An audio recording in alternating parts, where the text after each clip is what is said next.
Hi, welcome to Faithfully Feminine. My name is Tilia and I'm so happy you're here. Today we're going to talk about using our feminine essence or accessing our feminine essence to make our lives easier.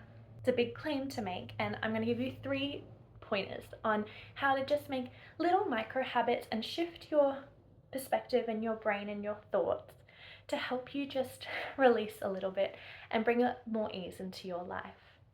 The overarching theme that I'm going to be pointing you towards is surrender, letting go of control, releasing.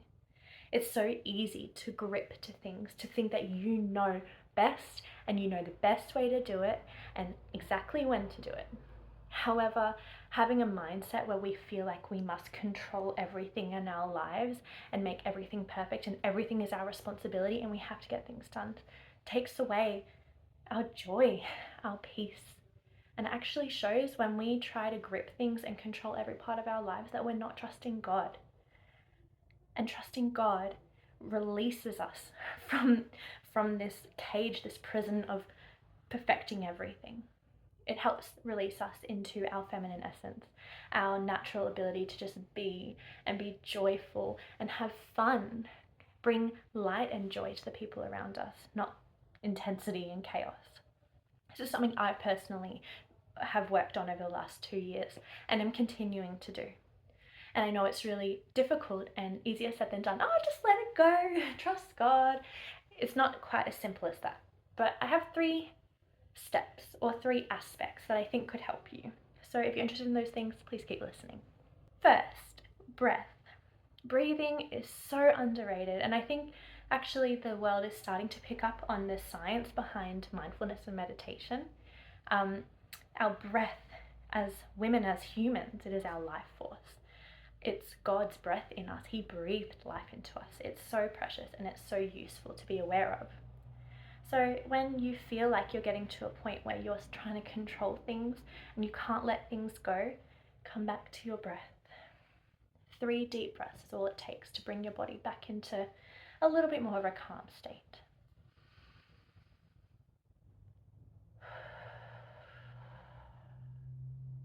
Even helps me stay calm when filming this video. Just make sure your exhale is longer than your inhale.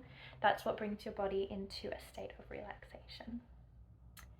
You can breathe anywhere, at any time, in the middle of a conversation, at work, before you're about to go to bed. When you feel like you're starting to try and control things, take things into your own hands, and it's actually stealing your peace and the people around you, take a breath. And I would encourage you on the exhale, release whatever it is that you're trying to control to God. He knows. He knows how to handle it and he has a plan and he's going to look after you.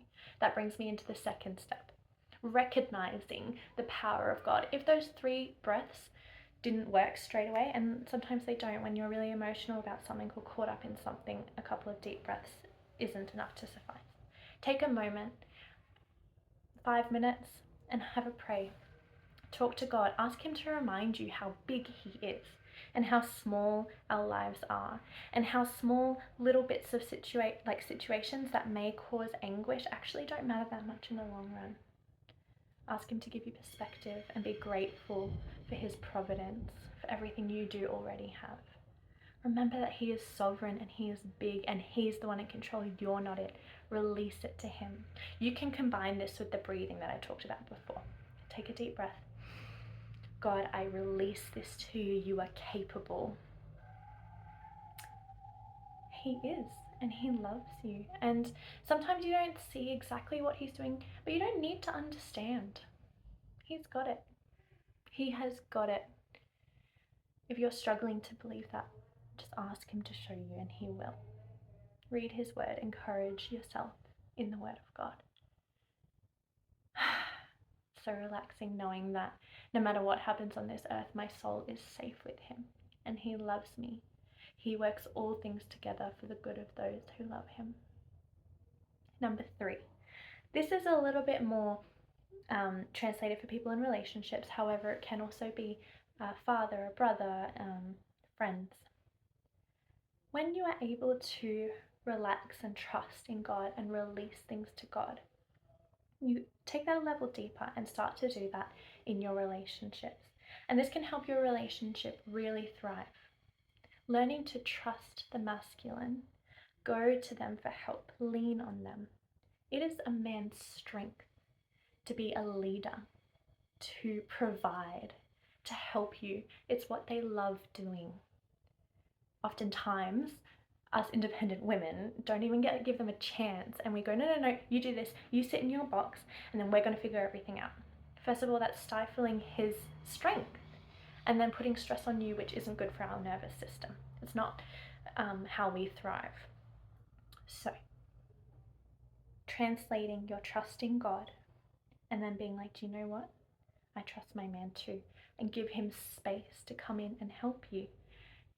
Give him space to come through if there's an issue. Instead of taking it into your own hands, step back and be like, babe, I really need your help with this. Or, Dad, I don't know what to do with this. Can you help me? Can you do this for me? Create space, and you will be so surprised at how men can come through. Even if they don't necessarily do anything, their stability and their calm can even help you through a situation. You need to give men space to help you. Give opportunity. I've struggled a little bit in my relationship. I tend to be more independent, and it's something I've had to work on over time. I tend to get impatient and think, oh, if we've got this thing to do, we need to do this by this time, this to this, blah, blah, blah. My boyfriend, I love him so much. He's a lot more calm and he takes his time. The amount of times that I've been worked up and wanting him to do things differently or go faster, I've had to pull myself back and take a deep breath. I trust him. He's a good man. He knows what he's doing. He knows how to get somewhere on time. And it's actually better for my nervous system to just put that onto him and trust that he will get ready at the certain time or do the thing eventually, and I can just let go and be. Now that is a process that I'm still working on, but I've gotten so much better at it, and he feels so much better in that dynamic as well, because he knows that I trust him and he feels confident. I hope that helps. 3 tips. Give them a go. Comment below. Did they work? Did they not work? I'd be interested to hear if you had any more as well. I would love to hear from you. If you like the video, please like it and subscribe. It would really help get the video out to more women and create a bigger community. Thank you so much.